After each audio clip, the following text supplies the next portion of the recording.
जय राधा माधव कुंज बिहारी, जय राधा माधव कुंज बिहारी, जय गोपी जन वल्लभ,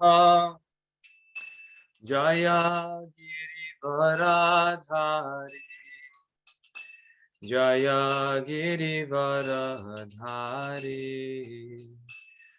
जय गोपी जन वल्लभ, जय गिरिवरधारी, जय गिरिवरधारी, जय यशोदानंदन, जय ब्रज जनरंजना, जय यशोदा नंदना, जय ब्रज जनरंजना, जय यमुना तीरवनाचारी, जय कुंज बिहारी, जय यमुना तीरवनाचारी, जय कुंज बिहारी, जय राधा माधव कुंज बिहारी, जय राधा माधव कुंज बिहारी, हरे कृष्णा कृष्णा कृष्णा हरे हरे, हरे राम राम राम हरे हरे, हरे कृष्णा कृष्णा कृष्णा हरे हरे, हरे राम राम राम हरे हरे, जय राधा माधव माधव राधे, जय राधा माधव माधव राधे, जय जय प्रभुपाद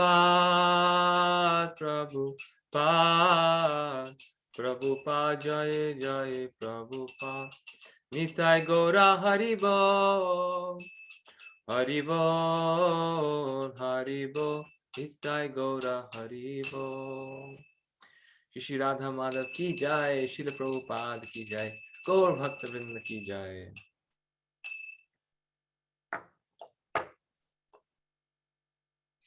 ओम नमो भगवते वासुदेवाय, ओम नमो भगवते वासुदेवाय, ओम नमो भगवते वासुदेवाय।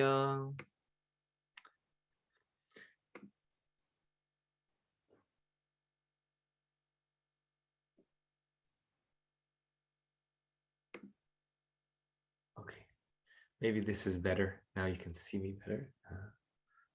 Here. Okay, we will begin by first offering prayers to the spiritual master, as we always do here.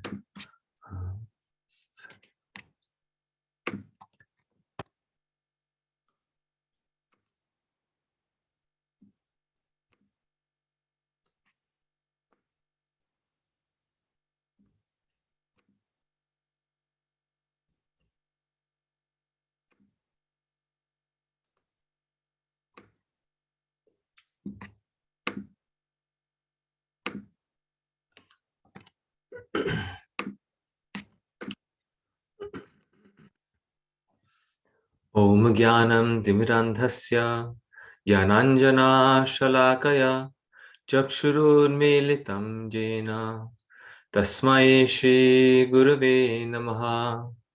Shri Chaitanya Manobhishtam Stapitam Jena Bhutale Swayam Rupa Kadamahyam Dadati Swapadantikam Vandeham Shri Guru Shri Yuta Padakamalam Shri Gurun Vaishnavangsha Shri Rupam Sagrajatam Sahagana Raghunathanvitam Tam Sajivam Sadvaitam Savadhutam Parijana Sahitam Krishna Chaitanya Devam Shri Radha Krishna Padan Sahagana Lalita Shri Vishakhanvitangsha He Krishna Karuna Sindho Deenabandho Jagatpate Gopesha Gopika Kanta Radha Kanta Namostute Tapta Kanchana Gaurangi Radhe Vrindavaneshwari Vrishabhanu Sute Devi Pranamami Hari Priye Vanchakalpa Tarubhyasya Kripa Sindhubhya eva cha Patitanam Pavanebhyo Vaishnavebhyo Namo Namaha Jai Shri Krishna Chaitanya Prabhu Nityananda Shri Advaita Gadadhara Shivasadi Gaura Bhakta Vrinda Hare Krishna Krishna Krishna Hare Hare Hare Rama Rama Rama Hare Hare. So welcome everyone. We are once again starting with Nectar of Devotion. I will share my slides here. And actually just before that, we have about 21 people on the call. Maybe we can just unmute ourselves for one moment. And some people are new, some people are joining from the past.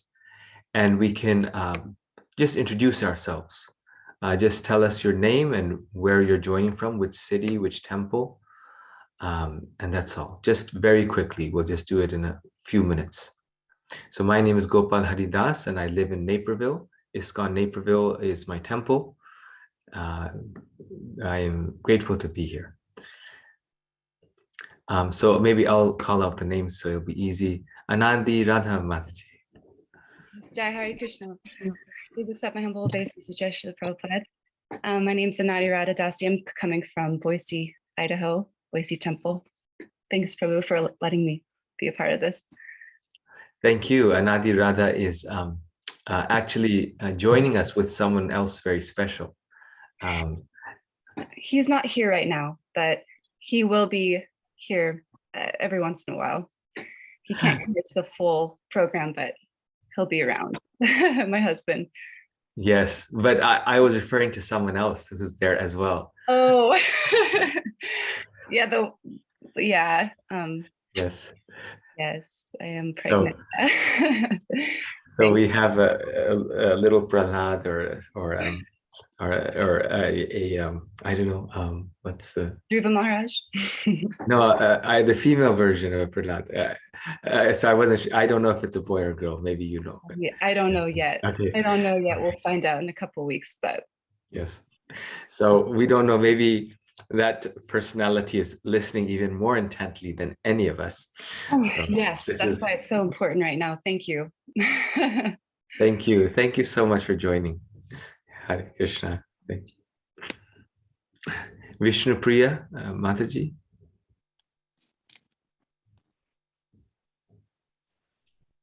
Okay, some people might be busy or something, but if you at any point join, just unmute yourself and introduce yourself. Kamala Mataji. Hare Krishna, then we pranam to all the Vaishnavas. Hare Krishna, then we pranam to Prabhuji. Prabhuji, I'm Kamala Devi Dasi, and I'm joining from Tampa, Florida. So the nearest temple here is Alachua Temple. So we try to go and at least attend the festivals. And so thank you so much, Prabhuji, for allowing us to be part of this. And we're really grateful to all the time that you give to us and the effort that you're putting Thank you so much. Thank you. Thank you so much, Hare Krishna. Thank you for being so regular and always, being so active as a student. And Tampa is a very vibrant community. I know many devotees from the Tampa community. So, thank Sorry, you. Prabhuji, Yes. my screen had gotten a little stuck and I was not able to slide it through, but I'm Vishnu Priya. I go to Baltimore, ISKCON Baltimore here in Maryland. Thank you. Hare Prabhuji. Krishna. Thank you. Hare Krishna. Hare Krishna. Hare Krishna, Prabhuji. Thank you very much. So happy to have your course again. I am Vaidehi from Toronto. I'm Shishya of Shri Shri Radha Govind Maharaj Ji. Thank you very much for joining. Thank Yes. you so much. Very fortunate to have your discourses. Thank you. Hare Thank you. Krishna. Hare Krishna. Dandavat.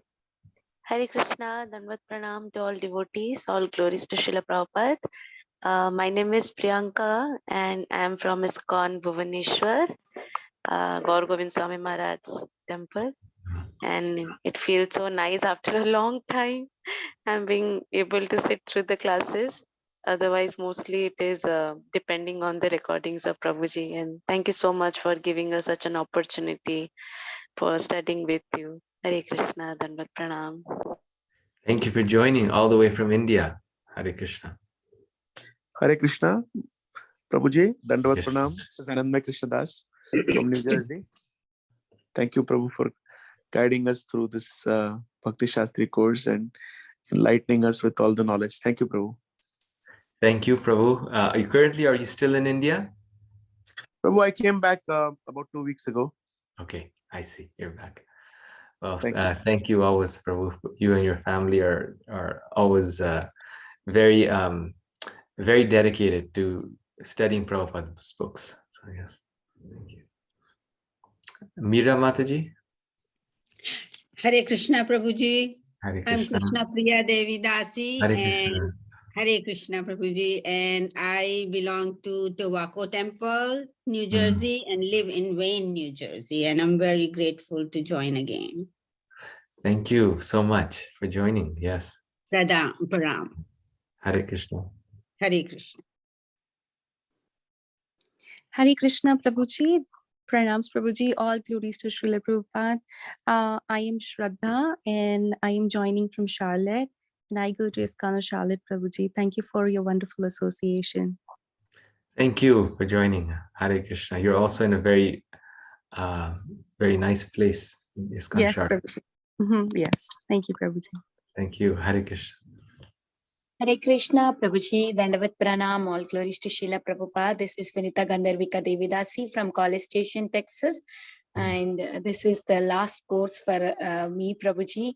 Thank you so much for teaching us Bhagavad Gita, Ishopanishad, and Nectar of Instruction. It was very nice. Most of the time I hear recording because I have other services at the same time. But today being introduction class, I thought I wanted to see all the devotees and hear about them also to inspire me for completing the course. Thank you so much. Hare Krishna. Thank you. Thank you for being such an inspiration and example. So you're in the home stretch, as they say.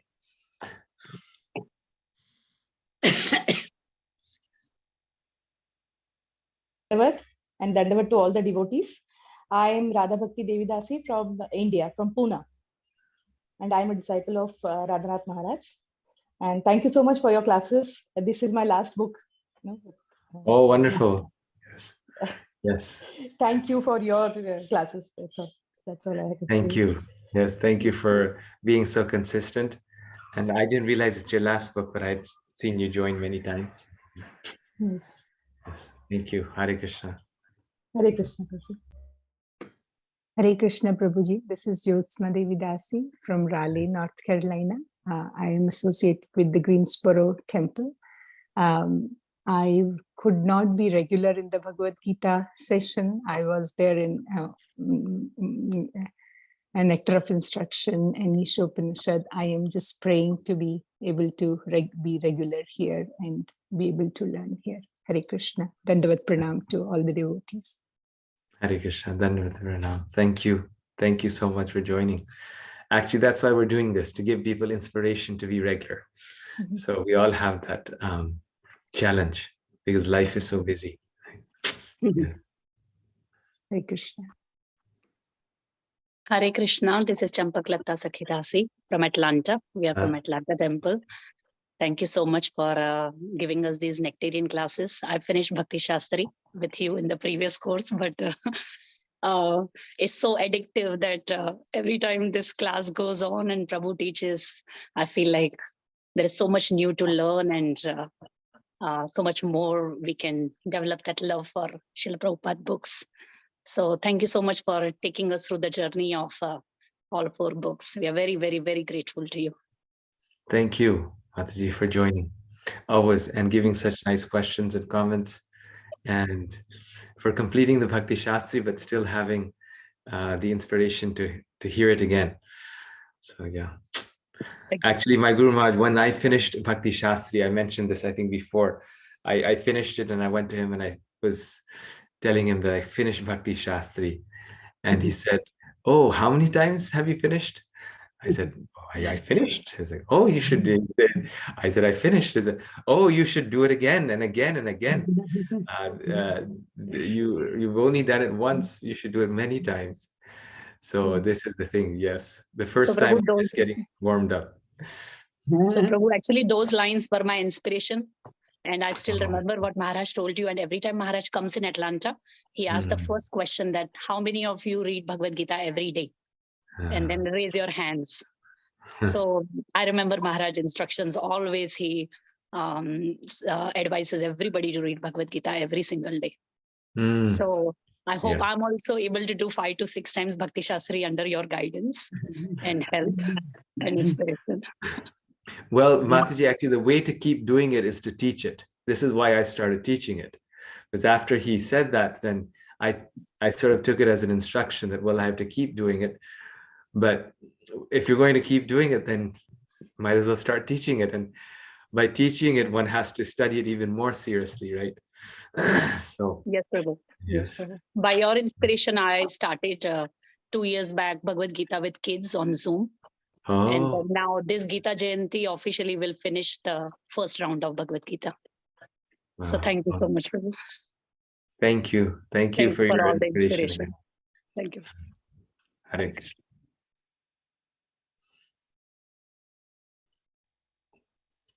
Anyone else left? Did we cover everyone? Or?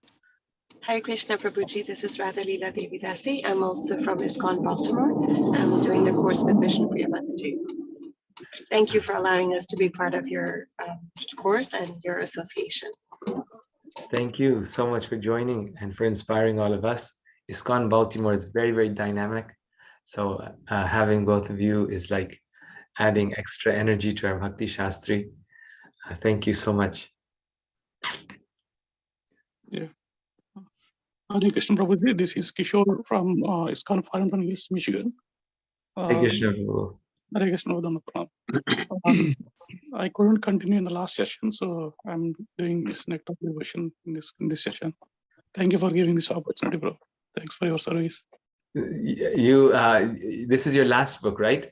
Everything else is done, right? Nectar of Instruction is also pending, bro. Yeah. Okay. Those two, Nectar of Instruction and Ishopanishad is pending. Okay. Yes, bro.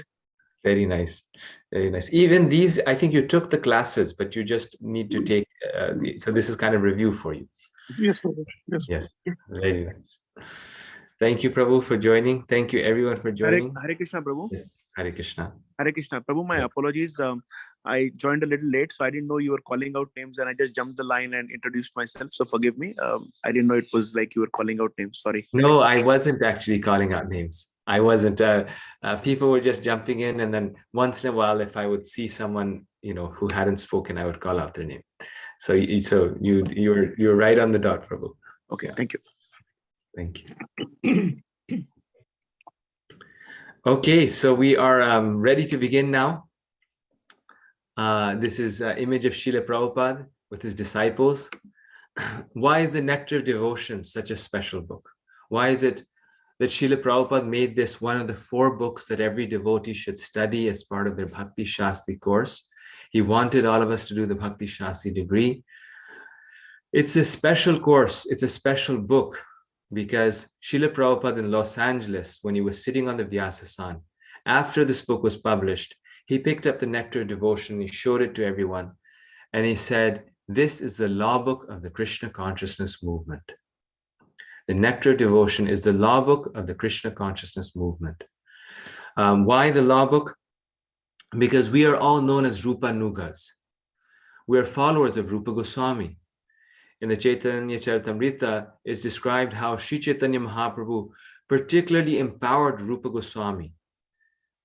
He gave him the empowerment to write books on bhakti, devotional service, to explicate, to explain this process of bhakti. So every devotee receives some empowerment from the Lord according to their advancement, their level of sincerity, but especially a liberated devotee. Every devotee receives some empowerment from the Lord. And Sri Chaitanya Mahaprabhu empowered different devotees for different things. Like to Rakreshwara Pandit, he empowered him to dance. He was known as the dancer in Lord Chaitanya's Sankirtan party. He empowered Lord Nityananda and Haridas Thakur to spread the holy name of Krishna all over the world. And Haridas Thakur is therefore known as a Namacharya. He was particularly empowered to chant the holy name and teach the entire world about the holy name and the greatness of the holy name, that how a person could chant it 23.5 hours a day. We take it lightly, but I mean, imagine 23.5 hours a day, every day. Can you do something, just one thing that long every day, and then you're sleeping, eating, brushing your teeth, everything in half an hour? It's not possible. But this showed the glory of the holy name of Krishna. In the same way, Sri Chaitanya Mahaprabhu empowered Rupa Goswami to write books on devotional service, to be the author, the official author of the science of bhakti, which is the highest science, it's the most confidential science. And Sri Chaitanya Mahaprabhu himself, although he is the founder of our movement, and he inspired millions and continues to inspire millions of devotees, he himself never wrote anything. That is how you could say special or important of a work it is to write literatures on bhakti. Sri Chaitanya Mahaprabhu spoke, he danced, he chanted, but he actually never wrote anything. The only thing that he actually composed and gave to us, but even that, whether he wrote it or the Goswamis wrote it, we don't know. Most likely Sri Chaitanya Mahaprabhu just said it, were the Shikshashtaka, the 8 verses. So the writing work was not Sri Chaitanya Mahaprabhu's work. That work was left to his disciples. And amongst them, the foremost was Srila Rupa Goswami. Rupa Goswami, it's described, could understand the heart of Sri Chaitanya Mahaprabhu. He could understand the essence of Sri Chaitanya Mahaprabhu's heart and love and teachings. And Rupa Goswami could also understand the most secret knowledge of bhakti, the highest mellows of conjugal love that no one else could understand. So he could understand Lord Chaitanya's heart, and he could also understand what no one else could understand. He is one of the manjaris in the spiritual world. So therefore, the Goswamis of Vrindavan, particularly Rupa Goswami, were empowered for this service. And being the official author of the science of bhakti, his book, the Bhakti Rasamrita Sindhu, this is the entire book, Bhakti Rasamrita Sindhu, of which the Nectar of Devotion is a summary study, is the law book of the Krishna consciousness movement. Because it's so detailed, and it's so juicy, and it's so wonderful. Everything is mentioned there. Anything that we need to know about how we act in spiritual life, how we practice in spiritual life, what is the mood we should have in spiritual life, is mentioned in the Bhakti Rasamrita Sindhu.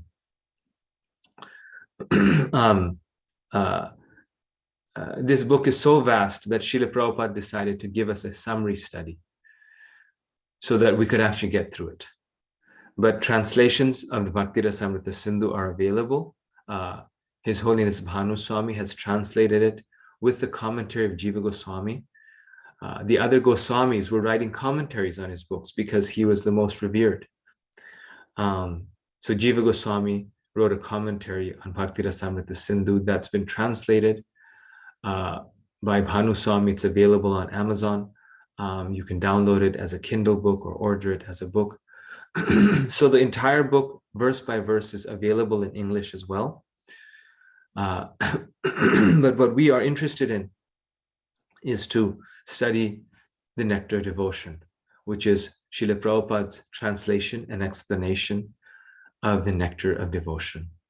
Just like Rupa Goswami was empowered to write books on Krishna, similarly, Srila Prabhupada was directly empowered by Krishna and by Rupa Goswami to write books. And this is the Parampara system. And this is why Srila Prabhupada was so attached to Rupa Goswami. And more on that. I don't want to mention everything now because we have slides coming forward. Today, I'll just cover the preface. The preface is actually very long. Generally, the preface of a book is short, but Prabhupada's preface is very long. And since we spent some time learning about each other, we'll cover less today than what we normally do. But it'll be, I think, sufficient for today. So the Nectar Devotion actually is called the Complete Science of Bhakti Yoga. It's presented in a systematic way, in a way that we don't find anywhere else in any literature, in any religion of the world. We all know that we should love God, but how to love God, the entire science of love, line by line, bit by bit, that is mentioned in the Nectar of Devotion. Now, Srila Prabhupada begins the Nectar Devotion with a dedication. And this dedication is to the 6 Goswamis of Vrindavan. So normally we always say the Mangalacharan prayers before we begin, but specifically for the Nectar of Devotion, we will also be reciting one verse of this. This is the dedication verse, but it's part of a Shatakam. So we'll be reciting one of these verses every day, just to specifically offer our respects to the Goswamis of Vrindavan. So actually one thing before this, in 1933, at Srila Prabhupada's initiation, Srila Bhakti Siddhanta Saraswati Thakur instructed him to study this book, Bhakti Rasamrita Sindhu. And it was Srila Bhakti Siddhanta Saraswati Thakur who said, the law book on devotional service. So this is the quality of a great soul, that they take every word that their spiritual master says to heart. And Srila Prabhupada received only a few encounters with his spiritual master, but whatever his spiritual master instructed was so meaningful, was so deep. And Srila Bhakti Siddhanta Saraswati Thakur particularly told Srila Prabhupada to study this book, Bhakti Rasamrita Sindhu. And Prabhupada therefore shares it with all of us. Imagine in 1933, during Srila Prabhupada's initiation. And therefore it's no surprise that many spiritual masters in our movement currently are requiring devotees to have Bhakti Shastri before initiation, because Prabhupada was instructed to read this at the time when he received initiation.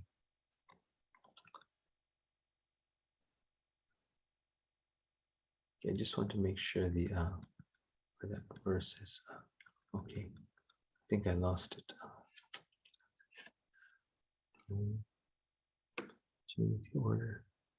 Here we go.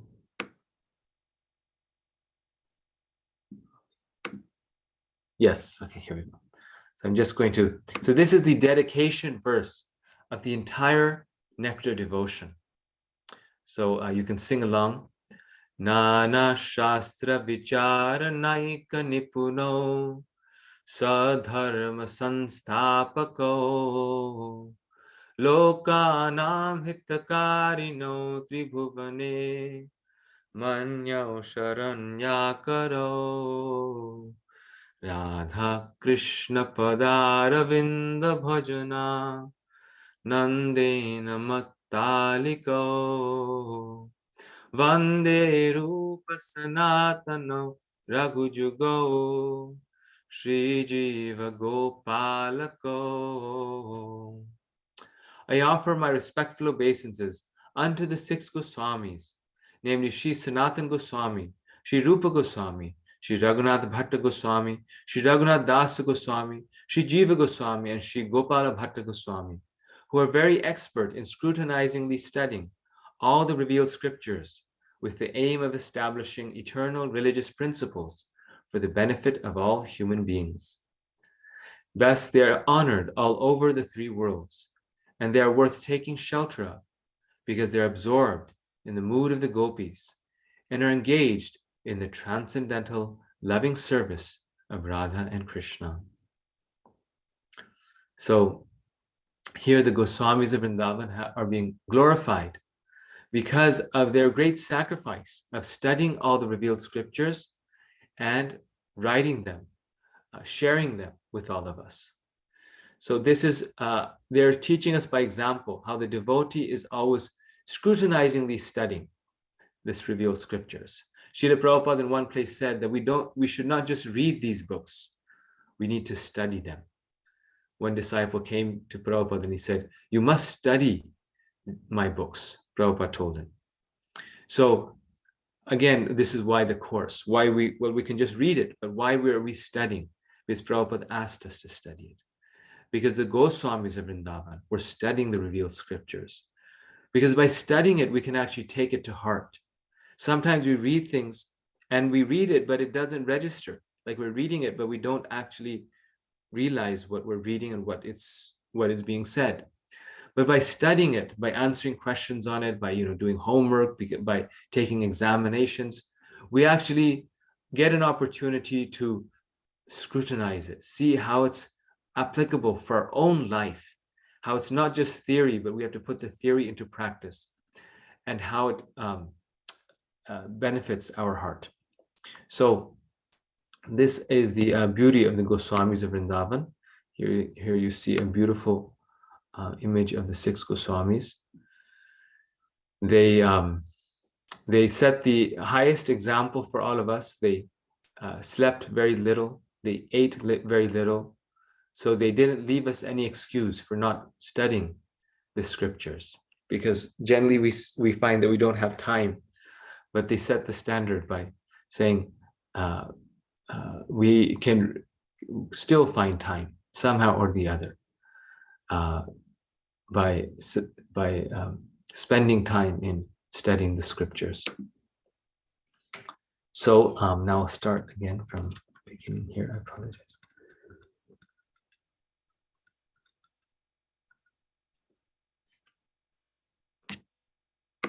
Sorry.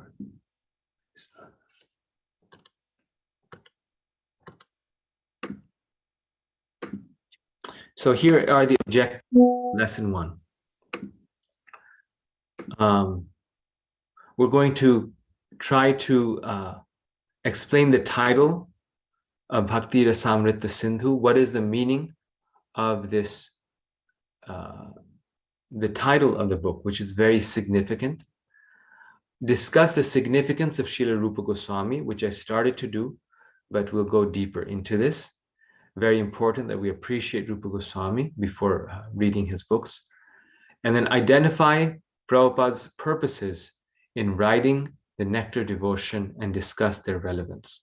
So Prabhupada mentions what are his purposes in writing the Nectar devotion, what is the purpose of the Nectar devotion itself, and discuss its relevance for us.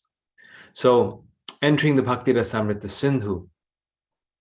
So this title, if we divide it, it's composed of 4 different words. Although it's sort of one word in Sanskrit, it's 4 different words. Another thing I should mention is that we cover the first 19 chapters in the Bhakti Shastri course. We don't cover the entire book because the entire book is beyond the scope of our study given the time that we have. So we are just covering the first 19 chapters. So bhakti refers to devotion. Rasa refers to mellow, a relationship. Amrita refers to nectar or eternal. And Sindhu means ocean. So this book is the ocean of the eternal nectar of the mellows of devotion. So in Sanskrit, when we read a samasa, and this is a samasa, when we, in Sanskrit, oftentimes the reason why Sanskrit is so beautiful is because words can join other words. So the space in between words is removed. And in this way, it becomes very metrical, very poetic. So when we have a samasa in Sanskrit, the samasa is essentially 4 or 5 words put together. We read it from the end to the beginning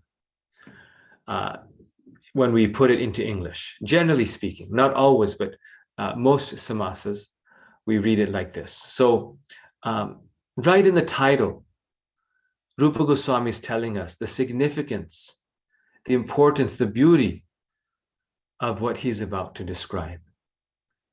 What he's about to describe is not just a drop. It's not just a puddle. It's not just a well, but it's an ocean. Just like an ocean has space for everyone. Everyone can jump into the ocean. Still, the ocean won't even notice it. There'll be room for even more people. In the same way, this is the ocean of devotion. It's limitless. An ocean is limitless. It's unending. It's unlimited.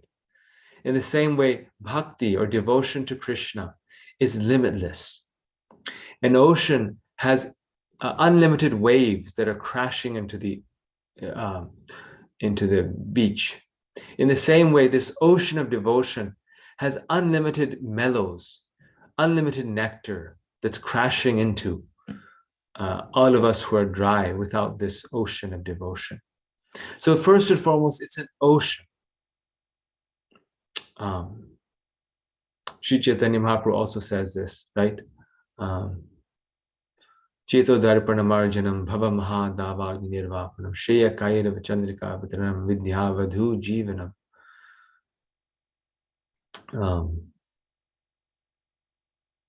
Anandam buddhivardhanam. Yes, that's right. Anandam buddhivardhanam. That this chanting of the holy name of Krishna is Anandam buddhivardhanam. It is the ocean of bliss, of happiness. The ocean of Ananda. It's endless.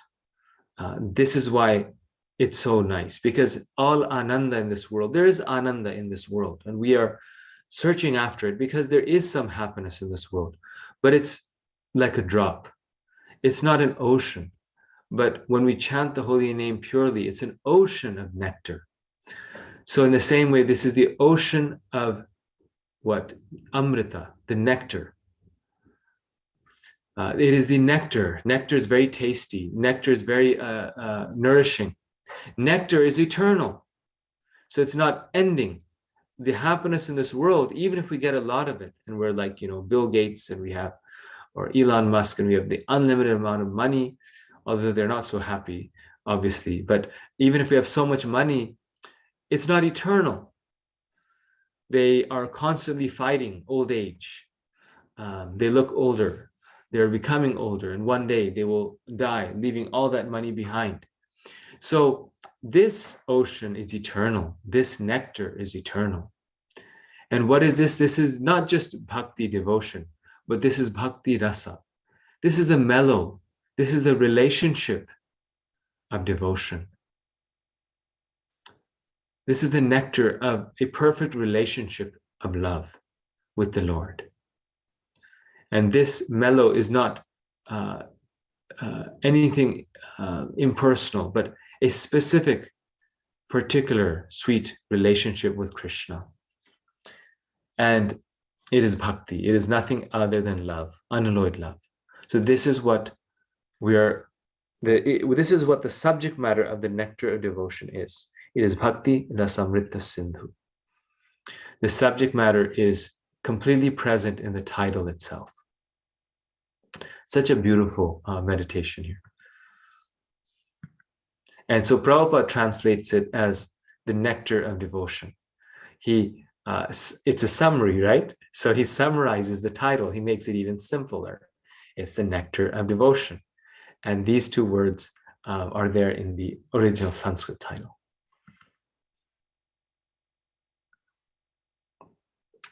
In a lecture, Prabhupada says, that Bhakti Rasamrita Sindhu, the Sanskrit word, we have shortcut the translation, nectar of devotion. So Prabhupada himself, so you could say endearingly, he says, we've shortcut the title. It's the nectar of devotion. Rupa Goswami's purpose is to present the ocean of Bhakti Rasa. This is, again, part of that lecture that Prabhupada is saying. Rasa means mellow, the juice. It is just like ocean. This ocean has limitation, but that is unlimited. So, for all practical purposes, the ocean that we have here is unlimited. I mean, we put it on a map, so sometimes you think, oh, it's limited. But when you go to the ocean, when you actually swim in the ocean, you realize just how unlimited it is. Like most of us, when we swim at the ocean, it's like we're 3 feet into it and the water's already up to our chest, and we're like, okay, we won't go farther in. And then, if you just go in like 20 feet, it's like, where's the bottom? Where's the top? Where's left, right? I mean, you just have this sense of that you're in the middle of unlimitedness. Then imagine if you go like 5 miles in. It's unlimited, literally. But still, Prabhupada here is saying that this ocean that we have is limited. But Krishna's ocean of Bhakti Rasa is truly unlimited. So imagine an ocean that's even bigger than the ocean that we have. That is Bhakti Rasamrita Sindhu. Chaitanya Mahaprabhu compared bhakti to a great ocean. When he was speaking before Rupa Goswami, he said that it is just like an ocean. So I'll take a drop of it and you taste it, and you'll understand what is this ocean. Once again, when he was speaking before Rupa Goswami, he said that it's just like an ocean. So I'll take a drop of it and you taste it, and you'll understand what is this ocean. Chaitanya Mahaprabhu described a small portion of Bhakti Rasamrita Sindhu. Bhakti, devotional service, there is rasa, taste, and the taste is amrita, eternal. So the amazing part now, to make this even more amazing, amazing upon amazing, is that this ocean of bhakti is an ocean, an unlimited ocean. It has no bottom, it has no end to it. It is unlimitedly expanding. Yet, even if we have a drop of it, we'll have more than what we can handle. So the ocean is there, and that's what's being described. But literally, all we need is a drop of it to become fully satisfied. I was once on the Polish tour many, many years ago. When I was a teenager, I was on the Polish tour, and we were doing Harinam in different places. And then every place they would go, they would set up a massive festival. And the festival would go on until night. And Chandramauli Maharaj was there. So we were with him. And at night, everyone would, help in breaking down all the tents, packing up for the night, because by that time, everyone is tired. So all hands would help to wrap things up for the night. So even Chandramauli Maharaj was there. And after the big festival, they would, as everyone would wrap up everything, on the sound systems, which would be packed at the very end, they would play some tape. And one day they played this beautiful bhajan, Shrutakamala Kucha Mandala He, by Jayadev Goswami. It's a very beautiful bhajan. It was being sung by Bibi Govinda Maharaj in that tape, in that recording. So he played it. It was played on the sound systems, and somehow it was just the Lord was very happy or something. Somehow it was just very, all of a sudden, very mesmerizing. Like everyone could feel that something was there, that we were not just hearing any sound, but how the Lord was like, showing some mercy, some special experience. And so people kind of just stopped in their tracks, and they were just like, are you hearing, are you feeling the same thing I'm feeling, kind of looking at each other. And I remember at that point, Chandramauli Maharaj he said that this ocean of bhakti is so deep, it's so unlimited. But even if we just get one drop of this ocean, even if we experience just one drop, it will be the unlimited spiritual ecstasy. It will be the experience will be so amazing that there will be nothing in this world that compares to it. Just a drop. And this is what Lord Chaitanya here is telling Rupa Goswami, that Srila Prabhupada is telling us, that it is an ocean, but we don't need the ocean. Like sometimes people are very concerned. Am I going to be a gopi, or am I going to, have a tour of the spiritual world, like see all of Krishna's pastimes? We don't need the entire ocean. Chaitanya Mahaprabhu is saying, I'll just take a drop of it, just one drop. And then even that drop is too much for one person. Even that drop has space for others, for unlimited numbers of people. So he's then saying, I'll take a drop of it, and then you taste it. And by you tasting that drop, you'll understand what is this ocean. So, so all of us, this whole ISKCON movement, this whole parampara coming from Lord Chaitanya, Gaudiya Vaishnava movement, is just tasting the one drop that Sri Chaitanya Mahaprabhu is tasting and sharing with all of us. And that is our good fortune. And that is all we need. And that is what we're hoping for, is that by studying this Bhakti Rasamrita Sindhu, we may get the opportunity to taste that drop, a small, you could say, minuscule portion of that drop. So Prabhupada goes on, every service has some attractive feature which drives the servitor progressively on and on. So now, expanding on the rasa part, he's saying that love means service, as we will also see in chapter, in the introduction. Rupa Goswami actually defines it, that what does he mean by bhakti? Bhakti means service. But that service is not like dry wood. That service is not without relationship. The service is not empty. The service is very attractive. The service has an attractive feature which drives the servitor progressively on and on. It's amazing about devotional service, right? That there's something about it which captures our heart, and we do it more and more, even though no one pays us for it, even though no one forces us to do it, even though we have so many other things to do for ourselves. But there's a higher pleasure that we experience in that service, where that devotion to Krishna drives us forward. Prabhupada in one place says that bhakti is such that once we start the process of bhakti, if we begin it, it will forcibly drag us to Krishna. Because that devotion will lead us to more devotion. If we forget that devotion, then Krishna will engage us somehow in devotion. So if we don't want to, become entangled in devotional service to Krishna and be dragged all the way to Krishna, even involuntarily, then the trick is not to start devotional service. But unfortunately, all of us on this call have already started devotional service. We've That's why we're here on this call. So we have no choice but being dragged back to Krishna.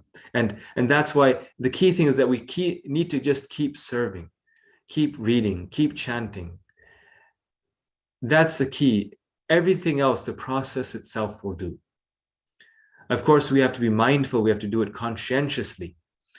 But the point is, even if we don't do it conscientiously, it's faster if we do it conscientiously. But even if we just do it somehow or the other, that service pushes us on. That force which drives the philanthropist, the householder, and the nationalist is called a rasa, or a kind of mellow relationship, whose taste is very sweet. So Prabhupada is saying that this is not something foreign that he's telling us. Even in this world, people literally kill themselves for something that they don't get paid for something that they don't have to do, but because of the rasa, the relationship, which is sweet. The philanthropist, who's doing it just as charity work. Prabhupada's example is so nice. The householder, people lead their entire life serving their families. And while at work, they won't work half an hour more unless they get paid for it. At home, they'll do so much. No one pays them for it. And the third example, the nationalist. We see the war. It's unbelievable. Like, people sacrifice their life just for their country. Even though they know that they won't be living in that country, they'll die. I was thinking one day, it doesn't make sense. Like, people are knowing that they'll die, that they still go into war for their country, but they know that they won't be inhabiting that country. But they do so, why? Because of the rasa, that relationship. Because it is natural for the soul to have rasa, to have relationship. It's natural for the soul to love and to sacrifice for others. So that mellow is so sweet, therefore we do it. But this bhakti rasa is so sweet that if we do that, then that force will drive us to do things that even a materialist will not do. A devotee, therefore, is so selfless. A devotee has so much energy for Krishna that even a materialist can't work as hard as a devotee can work. And what's driving that devotee? Not some ambition for personal, aggrandizement, not some ambition for personal happiness, but simply for the sweetness of the service for the Lord. Right? Just like our spiritual masters in our movement, this is something that surprises us always, right? That how they sleep so less, they keep traveling, they sacrifice so much. So what is driving them? It is actually that taste, that devotional service is so nectarian. Even though there's so much trouble, that trouble is felt to be sweet. And that's why we should also have that approach, that even if devotional service or our services are troublesome, we take it as the burden of love. We take it, we experience the sweetness in that experience. In the material world, the rasa has two qualities, Prabhupada mentions in this preface. It's japala sukha. It's also mentioned in the Bhagavatam that material rasa is japala sukha. The relish or taste of the mundane rasa does not endure very long. So that is material rasa. It is japala sukha. And the other aspect of it is that it is bhoga tyaga. Okay, 1 second.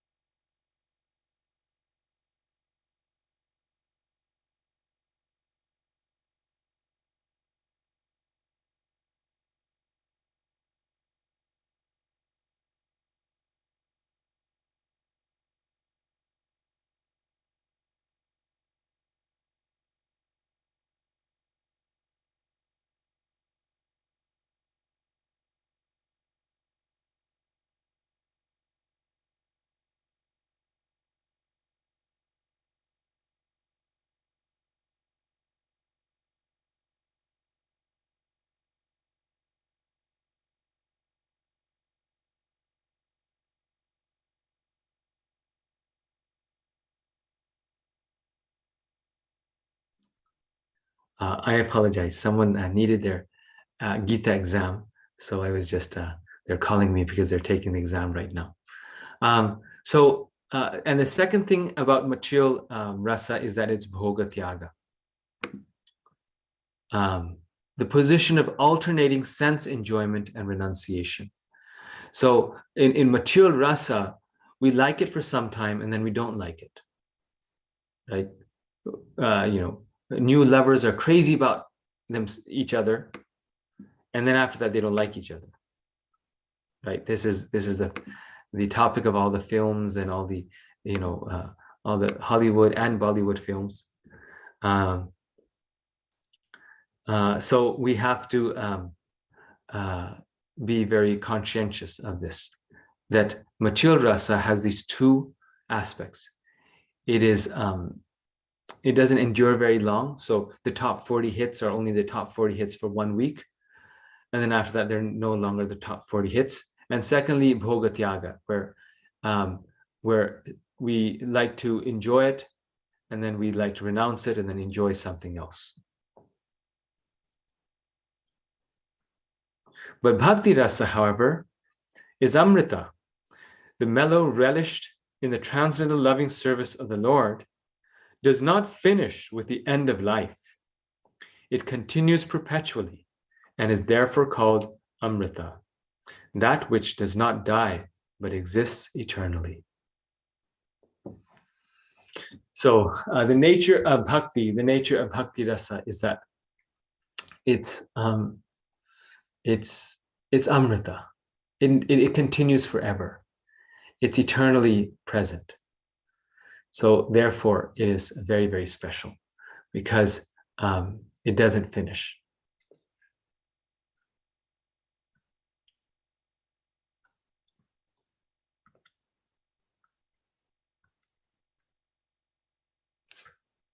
I think the text of this is not showing up.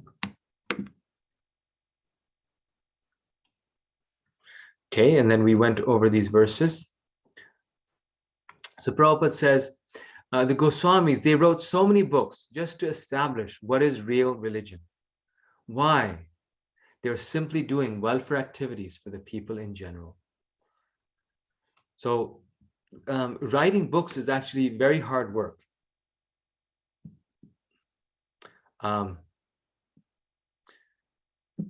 Okay, again, I need to take a 1 second break. 1 second.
Okay, then I apologize.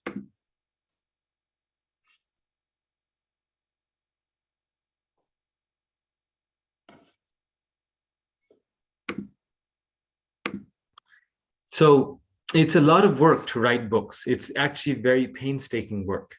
It's backbreaking work to write books. You have to sit in one place. You have to keep typing. You have to keep looking at a screen. Before they didn't have screens, before they had leaves. It's a lot of austerity. So why were the Goswamis doing this great austerity?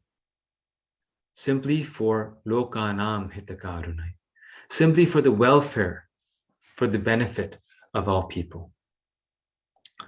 And that is the nature of a great devotee, that they work for the welfare of others. And the Goswamis were writing these books just for others. Formerly, the society was not so much degraded. As soon as you give evidence from the Vedic literature they would accept. So these Goswamis were making research from the Vedic literature, Samaveda, Rig Veda, and Upanishads, Vedanta Sutra, Puranas, Mahabharata, Srimad Bhagavatam. You'll find in the Bhakti Rasamrita Sindhu evidences, Nana Shastra. So the works that they gave were meant to convince everyone about the greatness of Krishna consciousness. And the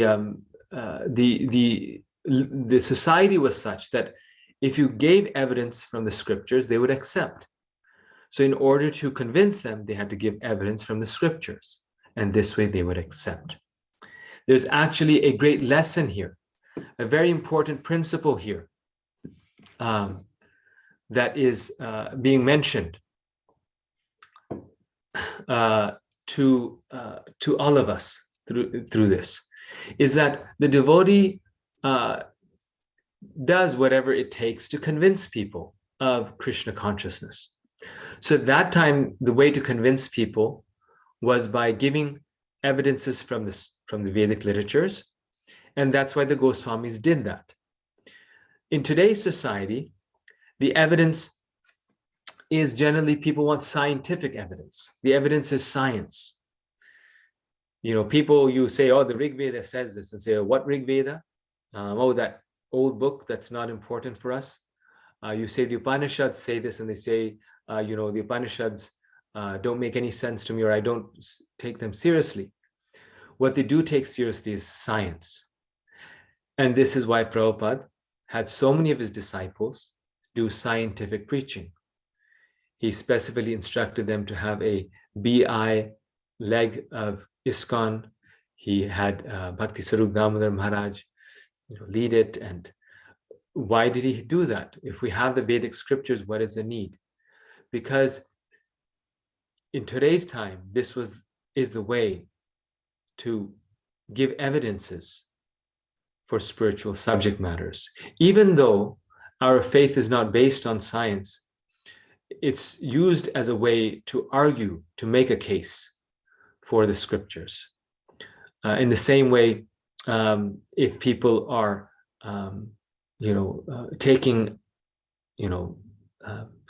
other forms of reasoning or logic, or just are attracted to ways of meditation, then the devotee can use those or perform research in it to convince people of Krishna consciousness through those mediums, through those mechanisms, without downgrading, or without, you could say, watering down the process. So this is what the Goswamis did, to set an example for all of us, to help others, and also to set an example for us, that this is how we preach. Rupa Raghunatha Pade Hoibe Akuti Kabe Hama Bujabo Se Jugala Piriti.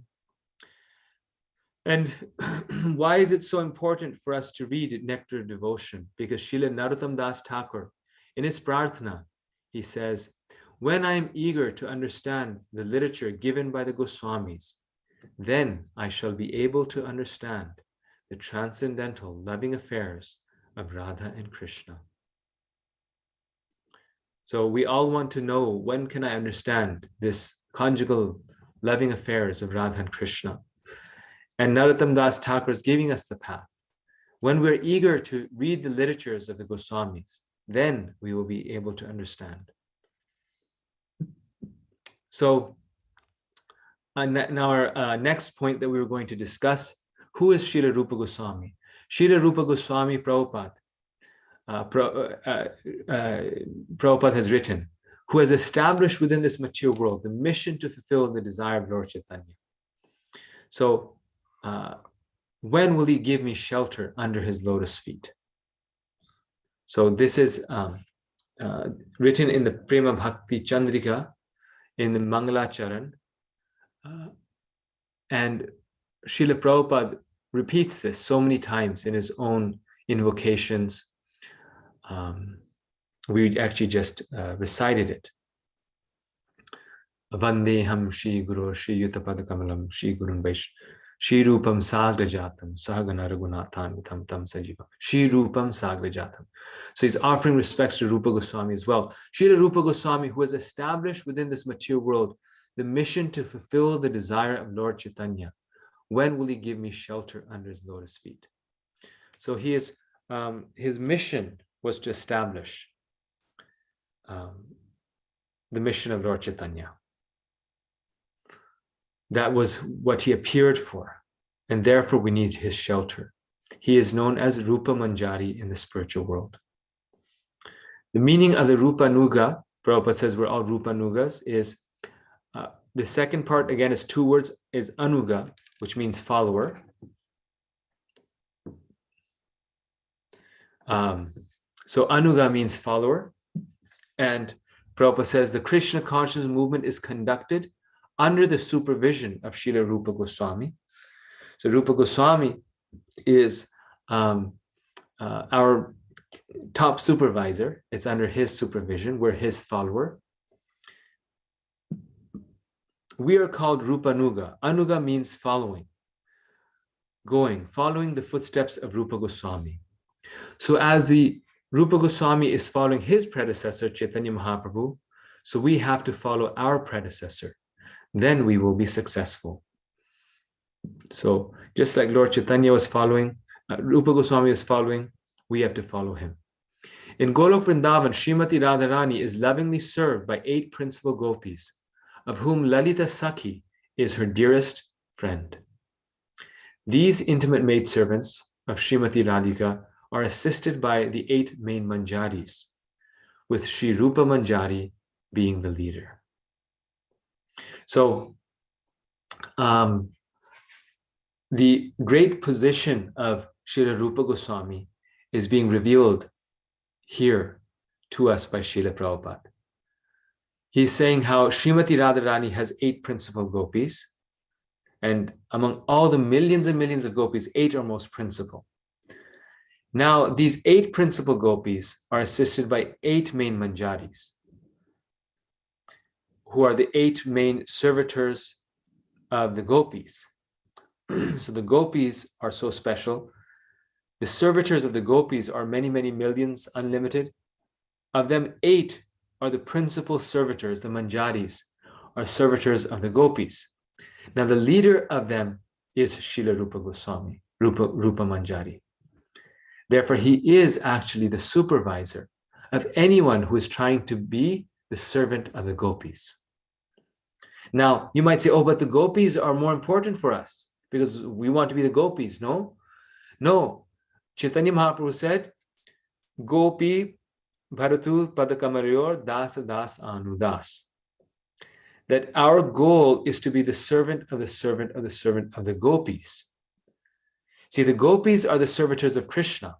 So our goal is not to be the servant of the servant, the servant of Krishna. That is, be a gopi. Our goal, the goal of our particular sampradaya and our mood of loving Krishna is to be the servant of the servant of the servant of the gopis. So if that's what our goal is, if that's, let's say, our career path, then our primary supervisor is going to be the number 1 servant of the gopis, which is Rupa Goswami. And for this reason, Rupa Goswami holds the most important position for Gaudiya Vaishnavas. Because the service to the gopis begins with Srila Rupa Goswami. Now, the gopis are the most special devotees of the Lord. But in one way, the manjaris have an even more special role than even the gopis do. And this is why the manjaris oftentimes know more about Radha and Krishna's intimate leelas than even the gopis do. And this is why Rupa Goswami knew more about the spiritual world than even many of the gopis did. And this is why he was the writer of our movement. The reason is because the gopis, due to their conjugal relationship with Krishna, are inherently, to some degree, you could say, they are assisting Srimati Radharani, but also in the same mood as Srimati Radharani. And in that way, they are they have a similar relationship with Krishna as Srimati Radharani does. And for that reason, they cannot see the most intimate pastimes of Radha and Krishna. Just like, if a person has many lovers, then all those lovers may love that person, and that person may love all those lovers, but the lovers cannot associate with other lovers because that is their own different rasa or mood. Now, in this mature world, that is something abominable, but in the spiritual world, it's the most pure, beautiful exchange of love between the gopis and Krishna. But in that exchange, in that rasa itself, in order to make that rasa sweeter, the gopis have, in some ways, their own relationships with Krishna, and therefore they cannot observe the pastimes of Radha and Krishna. Some pastimes are not in their purview. But the Manjaris, they're aware, they're serving in the mood of conjugal love, but they are not Krishna's lovers. They're the maidservants. They're the servants of Krishna's lovers. And because of their role of service, they always need to be there. They need to serve Radha and Krishna always. So there's no pastime of Radha and Krishna that Rupa Goswami has not witnessed, because he's their principal servitor. He's serving them. And the Manjaris are very, very young girls in Vrindavan, like they're literally 5 or 6 years old. So they're completely, of a different mood. They're of a different rasa. It's almost a Vatsalya rasa. They're almost like children to Radha and Krishna. So therefore, there's no harm there. There's no feeling there of rivalry or of a rasa bhas.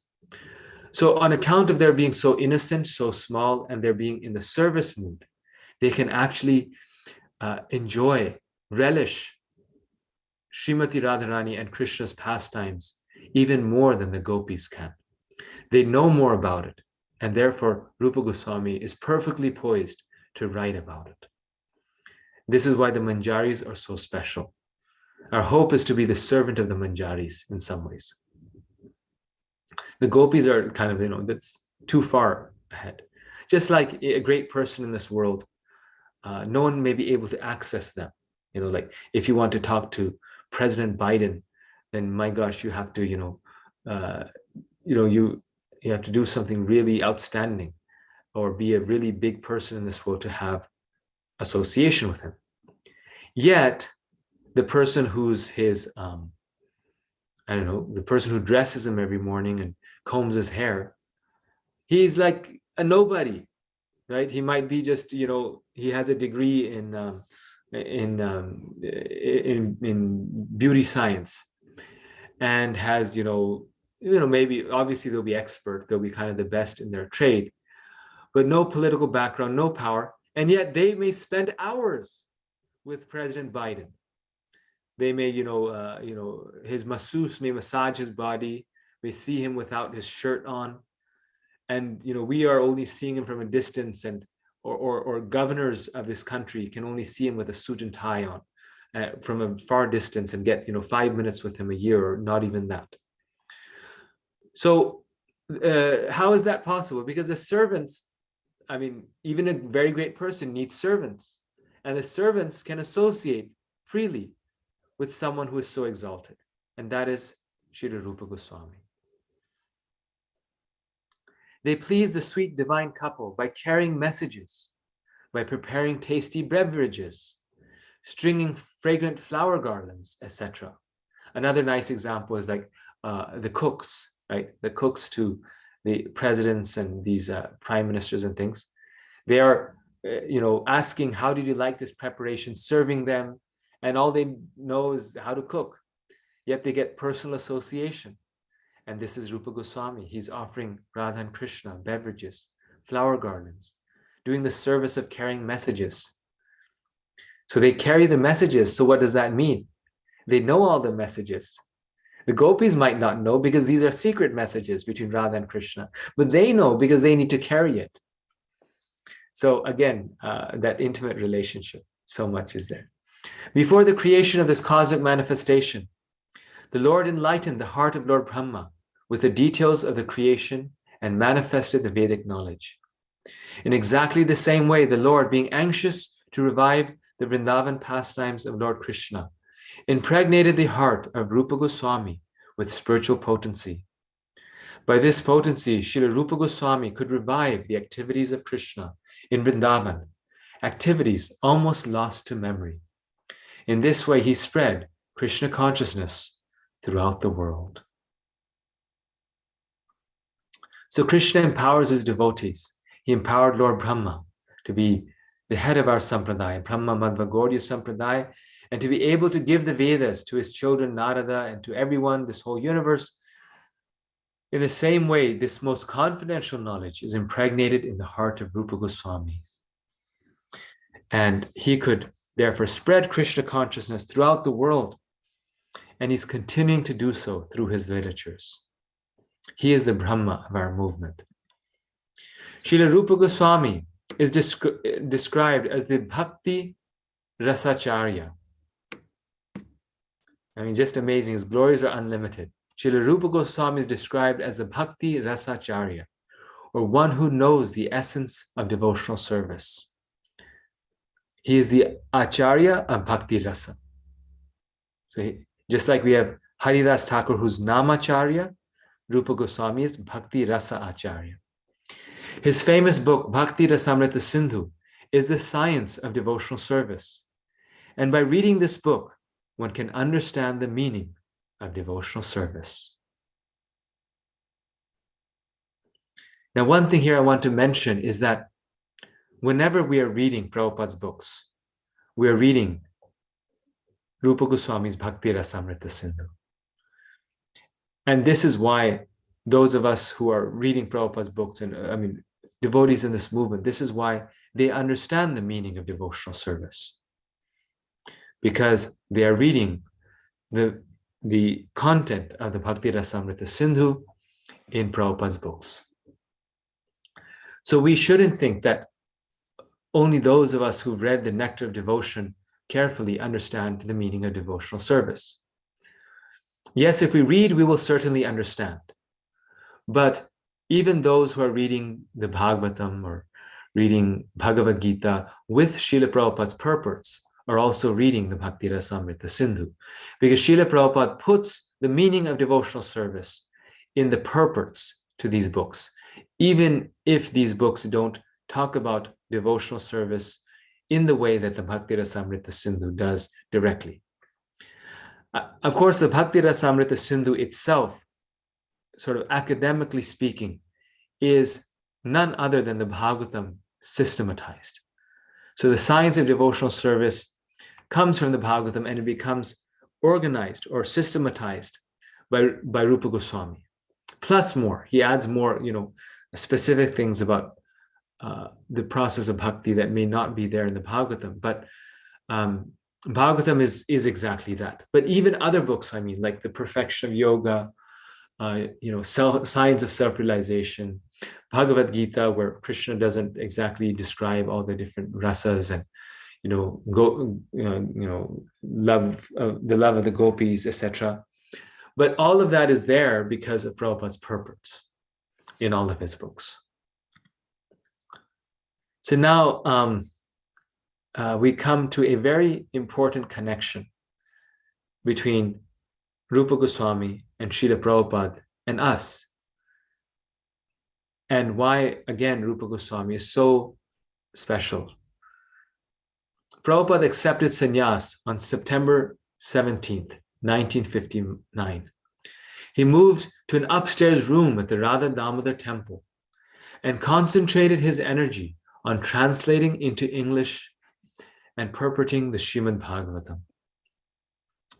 So Srila Prabhupada went to the Radha Damodar temple, and that's where he stayed for many, many years. This is where he gained the inspiration, the strength, and the empowerment to do what he did. So, but why Radha Damodar? Right? Why particularly Radha Damodar?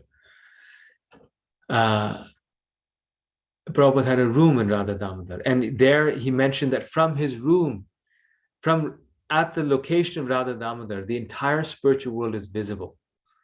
Prabhupada described Radha Damodar as the center point of a lotus, and from that point, you could see the entire spiritual world. This corner at the Radha Damodar temple is just like the hub of the wheel of the spiritual world. It is the center. Prabhupada said this is the center of the spiritual world. It's the hub. But why? What is special about Radha Damodar? We're in the month of Damodar, so does it have anything to do with that? Or Prabhupada said, I eternally reside in my rooms at the Radha Damodar temple. So Prabhupada is still there. He said, I eternally reside in my rooms there. Srila Prabhupada's decision to stay in the Radha Damodar Mandir was an indication of his conscious and fervent desire to live, serve, and write under the shelter of Srila Rupa Goswami, and to very practically seek his blessings for his life's mission of translating the Srimad Bhagavatam and preaching in the West. So, why is it the hub? Why Radha Damodar? I've asked many devotees. I recently asked His Holiness Romapada Swami, and he also said that it seems like it was because of the connection with Rupa Goswami, because Rupa Goswami's samadhi is there, Rupa Goswami's presence is there in that arena. It's right next to Prabhupada's room, his samadhi, and his bhajan kutir. Therefore, Prabhupada was saying that from that vantage point, you could see the entire spiritual world, because Rupa Goswami could see it, and with his, because of his presence that was revealed there. And of all places, he wanted to fervently take shelter of Rupa Goswami. And this was made clear even more so through a specific incident that happened, where, and again, I encourage, if you haven't already, to visit Prabhupada's rooms at Radha Damodar, because you'll see that his room directly looks into Rupa Goswami Samadhi. It's like Rupa Goswami Samadhi, then Prabhupada's room, the entrance is from another side, but there's a window there where you open it and there's Rupa Goswami Samadhi. So it's described actually that Rupa Goswami actually came to Srila Prabhupada. And he directly tells Srila Prabhupada what to do. And Prabhupada told this to some of his confidants. Don't worry about anything, Rupa Goswami says. Go ahead and travel to the West and preach. Just preach the message of Sri Chaitanya Mahaprabhu and the chanting of Hare Krishna. You'll be successful, I guarantee, because I will be right with you all the time. So he says to Prabhupada that I will be there with you all the time. I guarantee I will be there with you all the time. So Prabhupada was always feeling the presence of Rupa Goswami. Rupa Goswami was always there with Srila Prabhupada, and he told him, like Bhaktisiddhanta Saraswati Thakur, he also told him, go to the West, be fearless, everything will happen. He also inspired Prabhupada to write, and this is what it meant. To preach meant to write and publish. Srila Prabhupada ki jai. So hopefully in our own study of this nectar of devotion, we will pray to Rupa Goswami that he will reveal to us the secrets, the mysterious nature of devotional service. He will reveal to us the essence of his book, the Bhakti Rasamrita Sindhu. Like Srila Prabhupada, we will try to take his shelter. And this is why we have spent so much time on this preface, because this is going to be very key for our future studies. Although in future, we won't spend so much time on just one chapter. Every week we'll do two chapters every week. But this week we spent extra time because this is actually the key. This is the key to unlock the nectar of devotion. We cannot really unlock it just by academic study. That effort pleases Rupa Goswami, but ultimately we have to pray to him. We have to take his shelter. And we can do that by understanding his exaltedness, by just trying to appreciate his greatness. And also by appreciating Srila Prabhupada's greatness. How he was directly in touch with Rupa Goswami, how he and Rupa Goswami are the founders of our movement, and why Prabhupada said that we are Rupanugas. So I'll stop here. We're right on time, actually. Every day I like to end at my time, 8:30. So the class is an hour and a half. And now if there's any questions or comments or corrections, we can do that for a few minutes.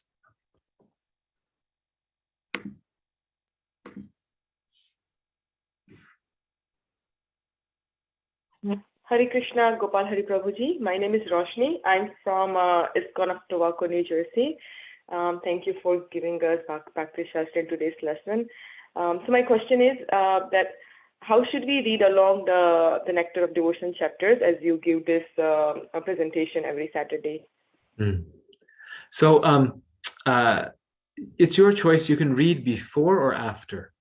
So like today I cover the preface. Now you can go back and read the preface. And on the WhatsApp group, I will post the homework every week for that chapter that we cover in class. So the homework needs to be done after the class because that's when I post it. But the reading can be done before the class if you would like. Now, next week, I'll cover the introduction in chapter 1. So introduction and chapter 1. So you can read preface, introduction, and chapter 1 before next class, or just do the preface and the homework for the preface this week. And then next week, when I do that, then you can do that. So that's in terms of the mechanics. In terms of the mood, perhaps that's what you meant. These courses are actually just excuses for us to read and study Prabhupada's books. So the real nectar that you get is going to be when you read it. And that's why reading is so important. Whatever you do, don't miss the part of reading the chapter. This is your one opportunity to actually absorb yourself and submerge yourself in Prabhupada's books by reading them or by hearing them. If you're really busy, then there's some very nice apps where you can find recordings of the chapter and you can hear, or maybe hear as you read, like an audiobook.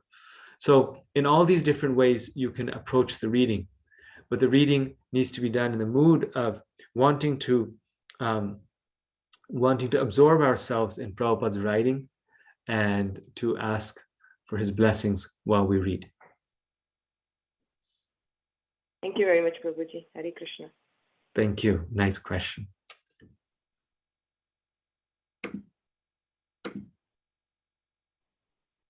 Anything else? Kamala Mataji. Hare Krishna, then Pranam Prabhuji, Krishna Prabhupada. So Prabhuji, I might be giving this Bhagavad Gita exam this weekend. So I just wanted to have your blessings so that I can do some justice to whatever hard work you've put in to teach us. And so that's this, Prabhuji, that's what I wanted to. Thank you so much, Hare Krishna. Hare Krishna. Well, that's kind of the theme today, that we, with the blessings of Srila Prabhupada, Rupa Goswami, they will give us the understanding of how to understand these great literatures. We are all trying to understand them. And I have one confession to make, is that the exam is actually quite easy. So don't worry at all. The key thing is to finish the homework. If you finish the homework and memorize the verses, then the exam should be no problem. But at the same time, it is challenging. There's some, it takes some serious study. The main problem is the time. People don't have time to do it. But even if you fail, you can always take it again.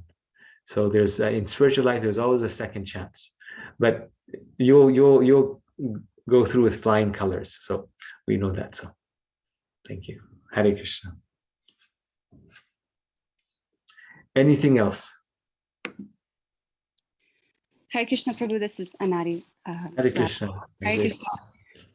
I just wanted to mention that what I learned, because I didn't realize the significance of Rupa Goswami, and I learned the difference between the Manjari and the Gopi, and I guess it kind of led to this question where we're trying to be Manjaris, but ultimately we have this eternal relationship with Krishna that might not be a Manjari. But are we just supposed to be,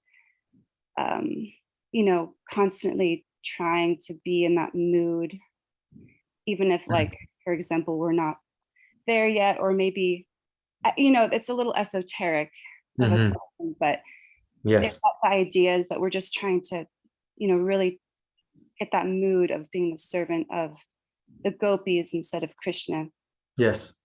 So I may have misspoken slightly, but what Lord Chaitanya has said is that what is our goal? He said, Gopi Bharatu Padakamalur Dasa Dasanudas. That our goal is to be the servant of the servant of the servant of the gopis. That is our goal. Now, for most of us, that may not mean becoming actually a Manjari. We want to be the servant of the servant of the servant of the Manjaris. But the idea that I was trying to get across is that we want the mood of the Manjaris even more than the mood of the gopis.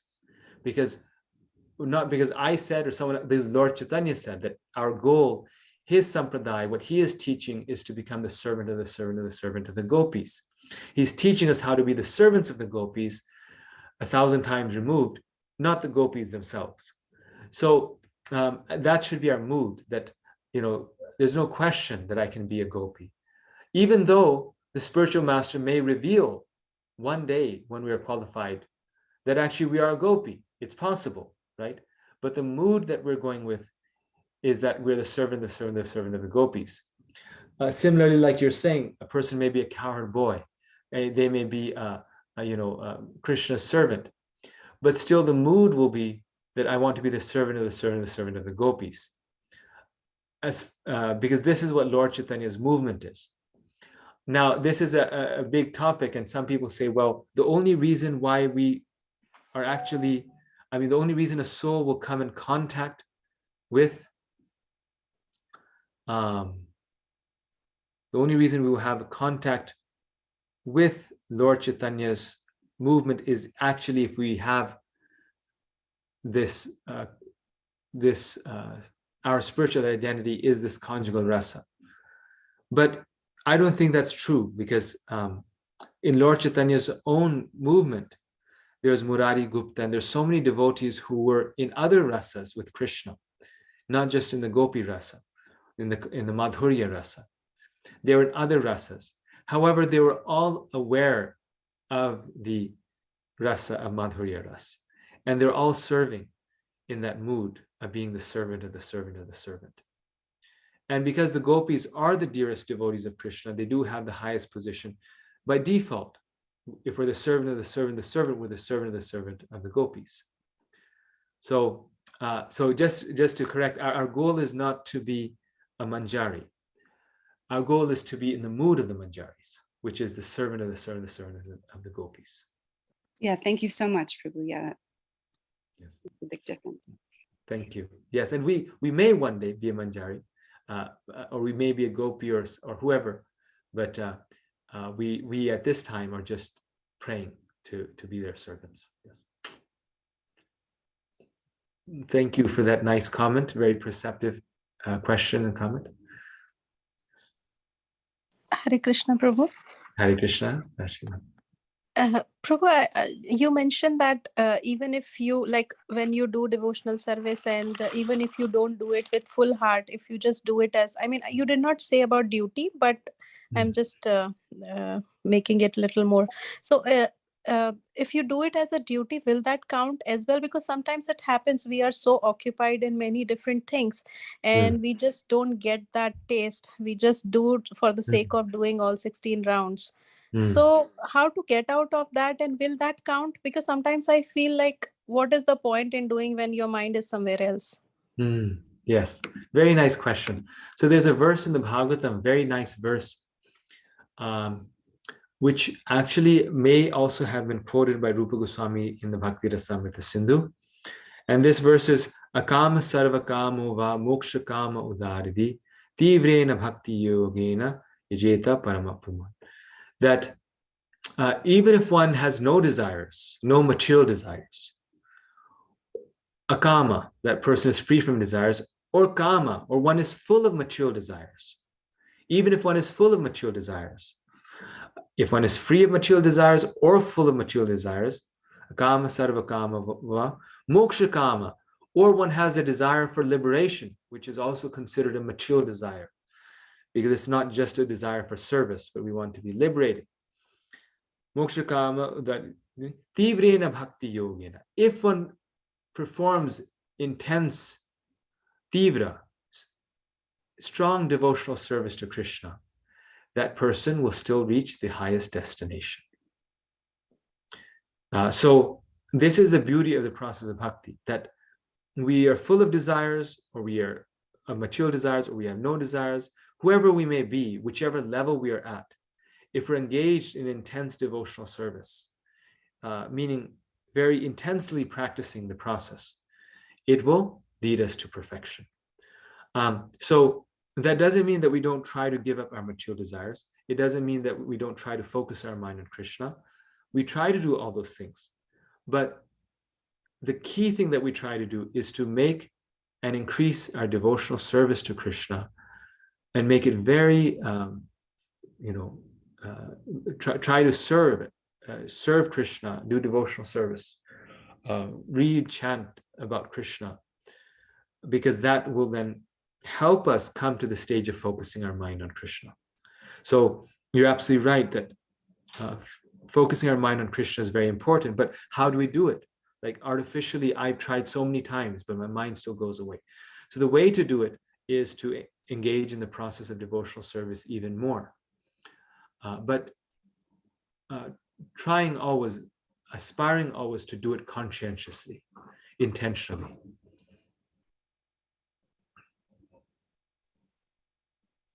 Thank you, Prabhu. So that mode is there that we need to perform, but sometimes like too many things are there, and we are like, while chanting, we start planning all those things instead of, focusing on. So that was the concern. But I think you are saying that with practice, it will come.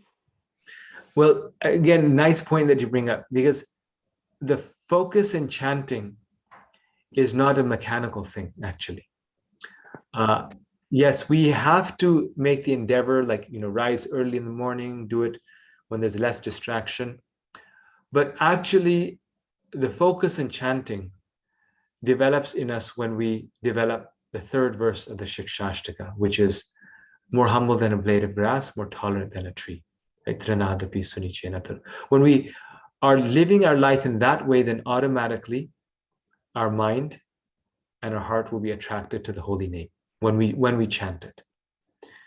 So we may try different methods, and it's good, all these kind of mental tips and things that devotees give. But Lord Chaitanya himself in the Shikshashtaka is telling us the key into the holy name, and he's telling us who can chant the holy name.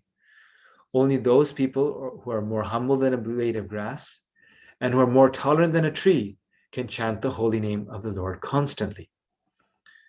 Now, the only way we can chant something constantly is if we have a taste for it. So Lord Chaitanya is saying the only way we get the taste for chanting is when we practice humility and tolerance. Yugal Kishore Prabhu once told me that his spiritual master Radhanath Swami once told him that he never gives classes on good chanting. He gives classes on chanting, but how to make good chanting. But rather he gives his classes on humility and tolerance, because he said once you develop humility and tolerance, automatically the chanting becomes good.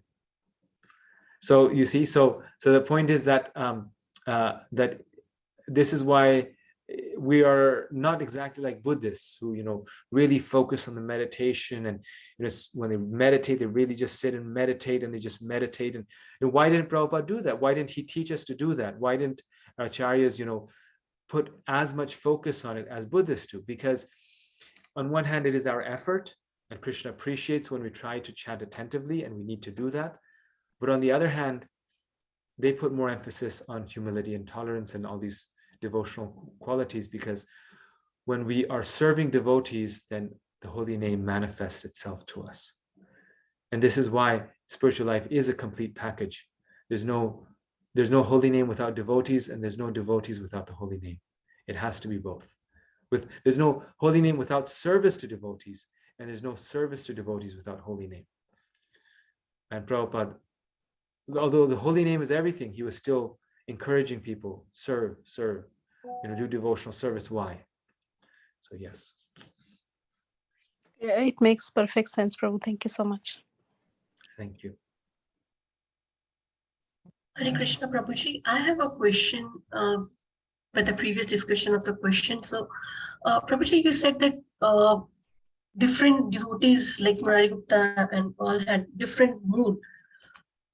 So, if they had different mood, then how it is not going to conflict with the parampara that we are following, because we are in Madhurya Rasa, right? So how to understand that, and what should a devotee do if he has such a conflict in their life? So actually, our sampradaya is one of the Gaudiya Vaishnava sampradaya, which focuses on unalloyed devotional service to Krishna. And in this sampradaya, we understand, that Madhurya Ras is the most intimate rasa, or is the most prized rasa in some ways. But our sampradaya is not just Madhurya Ras. Our sampradaya is unalloyed service to Krishna. And what Lord Chaitanya is giving is something that no one else gave, which is love for Krishna in the mood of the gopis, love for separation in the mood of love for Krishna in the mood of separation, which no other sampradaya gave. Even those who worship Radha and Krishna, they don't worship him in separation, in viraha bhakti, in the way that Lord Chaitanya taught. So he is giving something special that no other sampradaya has given. But that doesn't mean that that's the only thing in the sampradaya. Our sampradaya, all of Vrindavan is there, all of Vaikuntha is there, because anyone who is loving Krishna is doing devotional service. So it's the path of bhakti. And yes, our focus is not Vaikuntha like Ramanuja Sampradaya. Our focus is not, Yashoda and Krishna like Vallabha Sampradaya. Our focus is not on Radha and Krishna in union like the Nimbarka Sampradaya. Our focus is Radha and Krishna in separation. Therefore, Lord Jagannath, right? Krishna in separation, Radharani in separation, Viraha Bhakti. But if that's not our rasa, we're still in the same sampradaya. And even the coward boys feel separation from Krishna. Even they are experiencing Viraha Bhakti. Yes. Thank you so much, Prabhuji, for clarifying that. I really appreciate it. Thank you. Thank you. Okay, so I think we are done now. Thank you very much for your kind attention, and for surviving and tolerating my class. And we will meet you next week, next Saturday, same time, same place. Have a wonderful reading of the Nectar devotion. Hare Krishna. Haribol Prabhuji, thank you. Thank you. Hare Krishna. Thank you. Thank you, Prabhuji. Thank you, Prabhuji. Hare Krishna. Thank you, Prabhuji. Hare Krishna. Hare Thank you, Krishna. Prabhuji. Hare Krishna. Hare Krishna. Hare Krishna.